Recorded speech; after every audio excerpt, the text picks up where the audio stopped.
కేసీఆర్ కుమారుడు, కవితకి సోదరుడు, ప్రస్తుతం కవిత నిరాదరణకి గురవుతున్నటువంటి వాడు కేటీఆర్. తను బాధ్యతాయుతమైన పాత్ర పోషించారు.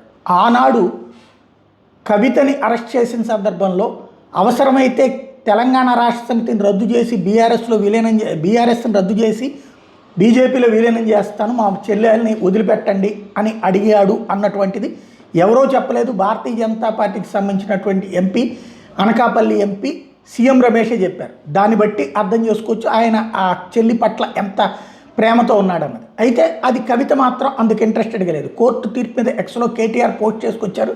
ఈరోజు కోర్టులో కవితకి న్యాయం జరిగింది అంటూ కవితకి అండగా నిలబడ్డటువంటి పరిస్థితి చెప్పుకొచ్చారు. లిక్కర్ కేసు సాకుతో ఢిల్లీలో ఇబ్బంది పెట్టారు, ఆమెని అరెస్ట్ చేసి జైల్లో పెట్టారన్నటువంటి పాయింట్ని గుర్తు చేశారు. కేటీఆర్కి సంబంధించి ఖచ్చితంగా ఇవాళ న్యాయం జరిగింది అన్నటువంటి పాయింట్ని ప్రధానంగా ప్రొజెక్ట్ చేసుకొచ్చారు. సిబిఐ దర్యాప్తు ద్వారా కేంద్ర ప్రభుత్వం ప్రెషర్ చేసింది అన్నటువంటి విషయాన్ని ప్రత్యేకించి గుర్తు చేసుకొచ్చారు. ఇది కీలకమైన అంశం.